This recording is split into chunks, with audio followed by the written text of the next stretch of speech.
ഹൈക്കോടതി വിധിയുടെയും സുപ്രീം കോടതി വിധിയുടെയും അടിസ്ഥാനത്തിൽ ശാസ്ത്രീയ കോളേജ് മാനേജ്മെൻറ്റുകളും മാർക്സിസ്റ്റ് പാർട്ടി അടക്കമുള്ള ഇടതുപക്ഷങ്ങളും ഒരു ആത്മപരിശോധനയ്ക്ക് തയ്യാറാകണമെന്ന് ആണ് പറയാനുള്ളത്.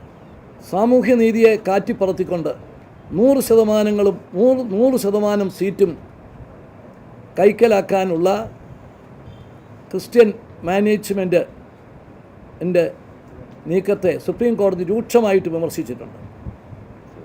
ഇൻ്റർ ചർച്ച് കൗൺസിൽ കേരളം പോലൊരു സംസ്ഥാനത്ത് ഈ 21-ാം നൂറ്റാണ്ടിൽ സാമൂഹ്യനീതി നിഷേധിച്ചുകൊണ്ട് ആർക്കെങ്കിലും പോകാൻ സാധിക്കുമോ? അതിനൊരു ഗവൺമെൻറ് അത് അംഗീകരിച്ചു കൊടുക്കാൻ സാധിക്കുമോ? ഈ യാഥാർത്ഥ്യം ഉൾക്കൊണ്ടുകൊണ്ട് ഇനി അങ്ങോട്ടുള്ള പ്രവർത്തനങ്ങളിൽ സർക്കാരിനോട് സഹകരിക്കണമെന്നാണ് എനിക്ക് അവരോട് അഭ്യർത്ഥിക്കാനുള്ളത്. സർക്കാരിനൊരു തുറന്ന മനസ്സാവുള്ളത്, ആർക്കും എതിരല്ല.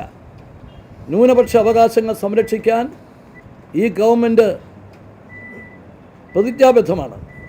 പക്ഷേ അത് സാമൂഹ്യനീതി നിഷേധിച്ചുകൊണ്ടാകരുത് എന്നുള്ള ഒരൊറ്റ വ്യവസ്ഥ മാത്രമേ ഉള്ളൂ.